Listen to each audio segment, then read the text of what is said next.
มีเงินเดือนเพิ่มเนาะแล้วก็อยากตำแหน่งเลื่อนนี่สินะเจ้าเนาะอยากแนะนำเลยเนาะหลายๆคนที่เฮ็ด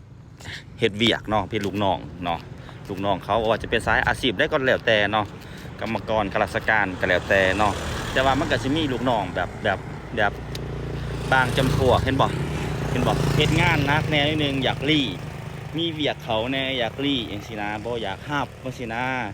เนาะบอกทุกๆสายอาชีพแหละมีงานแน่อยากรีอยากปบ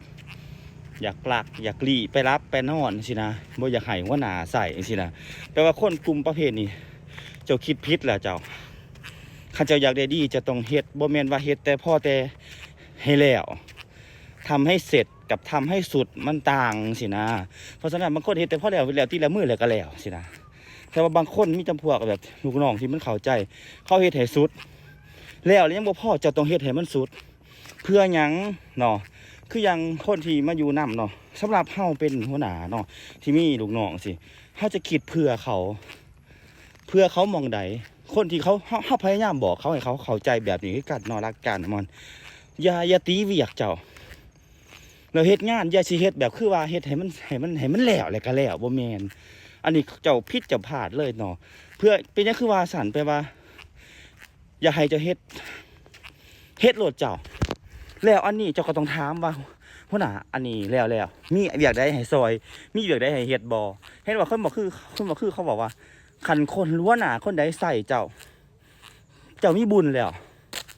คันเขาบ่ใส่มึงกันมึงหมาหัวเน่าแล้วเสือเถิดยิงมันใส่มันเถกมันซับเฮาสิได้ก็มันหลายอย่างคันเฮาใส่คันมันใส่เฮาหัวหน้ามาเขาใส่เฮาเท่าใดเฮาแฮงเฮ็ดได้ใส่เท่าใดแฮงเฮ็ดได้เขาบอกให้มือ2มือแล้วจะเฮ็ดแล้วภายในมือนี่สุดยอดใส่อีหยังมึงเฮ็ดได้ใส่อีหยังมึงเฮ็ดได้เสือเถิดบ่มีหัวหน้าคนใดมันบ่มีคนรวยคนสำเร็จคนใดที่เขาเอาคนโง่มาบริหารแทนเขาดอกแม่นบ่ล่ะถ้ามึงเฮ็ดสามารถเฮ็ดให้เขาได้เบิดนะเขาก็จะให้มึงบริหารเขาก็จะให้ตำแหน่งเขาก็จะให้เลื่อนให้มึงเขาก็จะเลื่อนเงินเขาจะบ่สนใจคำว่าเงินเดือนเลยเพราะแต่มึงเฮ็ดได้เท่าใดก็ตามมันสินะเห็นบ่เขาจะซอยเหลือเพราะฉะนั้นมีบางจำพวกเฮ็ดเวียกนักไว้นึงปุ๊บแหละเห็นบ่แต่ว่ายามจะได้เงินจังซี่โอ้ยกูได้หลายกูให้ซอยนั่นซั่นกูแต่เป็นหยังข่อยบอกว่าเป็นหยังคือว่าให้เจ้าเฮ็ดให้มันสุดเฮ็ดเถิดบ่ต้องไปเกรงใจบ่ต้องไปย่านลื่นย่านตีว่าโอ้ยเงินเดือนเท่านี้กูเฮ็ดเท่านี้อย่าไปคิดเป็นหยังคือว่าสั่นพอเวลายามเจ้าเดือดร้อนยามที่เจ้าเดือดร้อนมายามมันสวยมึงบอกบ่ได้ดอกมึงอาจจะบ่เป็นหยังเจอกับว่าลูกเจ็บลูกไข้ลูกป่วยเมียถือรถต่ำเด้เห็นบ่ผัวขาหักเกิดวิกฤตไฟไหม้เกิดวิกฤตเกิดเป็นเจ็บตายโอเคสำหรับงานโครงการใหญ่ๆของเขาบริษัทใหญ่ๆเขาอาจจะบ่ได้เห็นดอกเขาอาจจะบ่ได้แค่เขาจริงแม่นบ่ล่ะแต่สำหรับเฮาคือเฮ็ดแบบครอบครัวโอเคคิดเล็งเห็นตัวนี้งานมันมีเงินฉุกเฉินมันคุยกันได้เห็นบ่แล้วก็ถึงว่าเฮาจะเป็นคนให้อยากให้เงินอยากให้กินกะแบบว่าเคยมีความรู้สึกว่ากูให้มึงกินกูเสียดายว่ะแม่เป็นลูกน้องก็จริงนะมาเฮ็ดงานให้ก็จริงมาเฮ็ดงานมันก็นำก็จริงแต่กูเสียดายว่ามึงแบบว่ากูจะให้มึงกินกูเสียดายของเสียดายเงินให้ก็อยากให้แต่เท่านี้นะบ่อยากให้หลายกว่านี้เปลืองน่ะเขามีอารมณ์นั้นเพราะฉะนั้นก็มีบางกลุ่มที่เฮ็ดให้เห็นว่าโอ้ให้มันกินกูบ่เสียดายให้มันเงินกระบอกเสียดายใช่ไหมเพราะฉะนั้นมันเลยเห็นว่าโอ้เข้าใจความรู้สึกเพราะฉะนั้นทานได้ทีต้องไปปรับใส่เบิ่งบ่เสือนะไปปรับใส่เบิ่งทุกสาขาอาชีพข้าราชการทหารตำรวจเป็นแพทย์เป็นหมอเด็กเสิร์ฟก็อย่าสิเฮ็ดเฉพาะแต่เสิร์ฟบริการ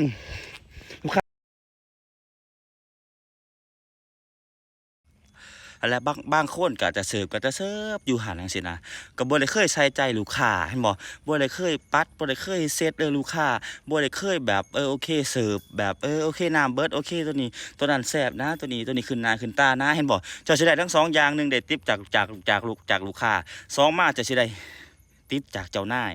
อีหลีพอเวลาบ่มี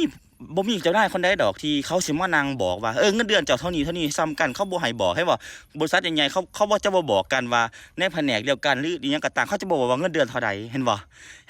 แต่ว่าคำถึงว่าเขาจะบอกแต่เขาก็มีเสื่องให้เขาจะบ่ให้ตรงๆให้บ่เจ้าเสียใจดอกแม่นบ่เห็นบ่เพราะฉะนั้นเขาจะเสื่องให้นี่พิเศษนะโอเคนะนี่นะโอเคนะเห็นบ่เพราะมันเป็นแบบนั้นจากเงินเดือนที่เขาได้เขาก็ได้พิเศษอีกเขาบ่มานั่งบอกเจ้าดอกนะเพราะฉะนั้นอยากให้เข้าใจเลยการเรียนคือกันทุกสิ่งทุกอย่างกะโตข่อยเองพิสูจน์มาแล้วเนาะจากไปเป็นเด็กเสิร์ฟเนาะบ่ว่าจะเป็นไปแปลงรถจังซี่จนเอาใจแบบหัวหน้าได้ดีนะแบบยอมรับอยู่ตรงนี้นะจนถีบตัวเองขึ้นมาตรงนี้ได้เนาะมาตรงนี้ได้ก็ถือว่าเห็นยังหลายๆอันเพราะฉะนั้นท่านใดที่ต้องการแบบอยา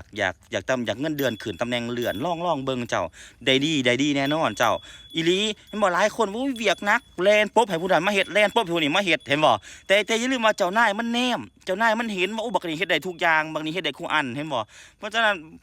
เจ้าสิมีข้อดีผลดีกับมันหลายอันแต่พอเวลาเห็นบอกว่าเวลาได้เงินอยากยืมเงินแลนอยากได้อยากขอโอ้กูเด้อเงินเดือนคืนกูเด้อเห็นบ่ตำแหน่งเดือนกูเด้อมีของดีๆสิให้ก็กูเด้อมีแต่อยากได้เห็นบ่เพราะฉะนั้นคันมึงเฮ็ดตัวเองให้มันดีบ่ต้องอยากได้หยังมันสิแลนหามึงเองคันมึงเฮ็ดตัวเหี้ยๆนะก็โทษนะ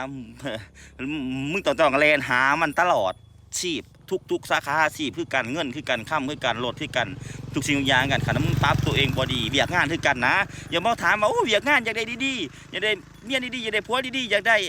อาชีพดีๆมึงเชิญอยากได้รถดีๆอยากได้ค่ำบ่ได้เพราะฉะนั้นต้องปรับตัวเองลองเบิ่งเนาะบ่เสือลองเบิ่งเฮ็ดรับผิดชอบให้มันได้หน้าที่การงานทำให้มันได้เสือเถิดว่าการเปลี่ยนแปลงนี่เห็นผลดีที่สุดเนาะตัวนี้พิสูจน์มาแล้วเนาะตัวเฮาพิสูจน์มาแล้วบ่ต้องห่วงบ่ต้องลองผิดลองถูกไปลองเบิ่งเดือนนึงพลิกชีวิตเลยเจ้าเดือนนึงเฮ็ดให้มันเกิดจากการกระทำเกิดจากการกระทำเกิดจากนิสัยทุกอย่างมันเกิดจากนิสัยเกิดจากสันดานแล้วนะมันสิอัตโนมัติเลยสิเป็นเรื่องดีนะเพราะฉะนั้นดีหลายเพราะฉะนั้นตัวนี้เคล็ดลับนี่ดีหลายเนาะเพราะฉะนั้นท่านใดแบบลองเบิ่งก็ลองไปเฮ็ดเบิ่งแหละก็ลองคอมเมนต์ว่าบ่เชื่อเนาะมันเกิดผลลัพธ์อีหลีจริงๆสินะเงินเดือนกูล้านนึงก็ยาเฮ็ดแม้มัน10ล้านโลดใช่นะอีหลีบางคนมาอ้างผู้ก็เฮ็ดแล้วกับนายผู้นี้เฮ็ดจนเมื่อยแล้วเฮ็ดจนมันก็จนบ่ขึ้นบ่ยั้งแล้วสินะบางคนเฮ็ดเถิดเดี๋ยวเขาจะเห็นคู่แข่งเขาจะเห็นคนอื่นๆเขาจะเห็นมีมื้อนึงต้องเห็นฟ้ามีตาเสือเถิดมันสิดึงมึงไปเองมันสิเสนอมึงเองขามึงดีพ่อบ่ต้องไปนำขอเงินขอสั่งบ่แนะนำเลยตัวนี้อย่าไปขอโซ่ผลงานก่อนโซ่จนมาโอ้คักที่สุดแล้วมันยังบ่ขึ้นยังบ่ติงอันนี้จังคอยตีแต่ว่าบางทีเจ้าสิมาแบบว่าอยากได้โลดอันนี้เป็นไปบ่ได้เนาะเพราะฉะนั้นท่านใดที่แบบว่าลองเบิ่งเนาะลองไปนำใส่เบิ่งเคล็ดลับนี่เขาว่าดีหลายเนาะเคล็ดลับนี่ดีหลายเพราะฉะนั้นท่านใดที่บ่เชื่อลองไปเฮ็ดเบิ่งเนาะยังว่าหลายคนก็เห็นบ่ได้เรื่องเลยกระจอกเวียกเขานี่ก็เฮ็ดบ่ได้เฮ็ดก็เฮ็ดซ่าเฮ็ดก็เฮ็ดยืดเฮ็ดเหงื่อสินะเวียกเล็กๆน้อยๆก็บ่อยากเฮ็ดอยากปบอยากลี่อยากหนีเงินคือกันข้ามคือกันโอกาสคือกันเงินใส่เฮาหายเจ้าเบิดแต่โอกาสเขาหายเจ้าบ่เบิดเชื่อเถิด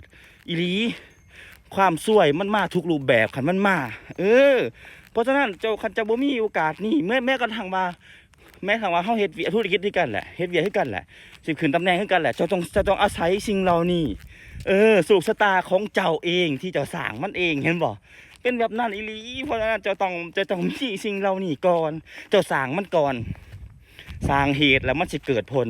เหตุผลมันตรงประเด็นเจ้ามันบ่มีทางตัวเจ้าได้ปลูกมะม่วงได้มะม่วงปลูกมะขามได้มะขาม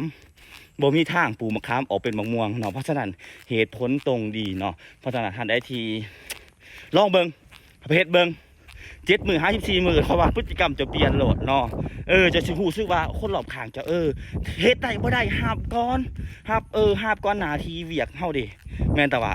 เจ้าเฮ็ดสาขาอาชีพได้โดยลูกค้ามาจากคนลูกค้าเฮ็ดจังน้อลูกค้าจะต้องเข้าก่อนเนาะลาบก่อนลาบมาแล้วจังค่อยแกะหาวิธีแกะไหนๆก็เลือกที่จะเฮ็ดอาชีพนี้แล้วเด้ไหนๆก็ตอนนี้เฮ็ดแล้วเด้มันมีทางเลือกเด้ก็เฮ็ดไปก่อนตั้งเฮ็ดแล้วก็ต้องเฮ็ดให้มันดีที่สุดขอเชื่อว่าทุกคนเจอสิ่งที่ดีแน่นอนเนาะนี่บรรยากาศคือเก่าเนาะยามแรงๆแบบนี้เนาะเพราะฉะนั้นท่านใดที่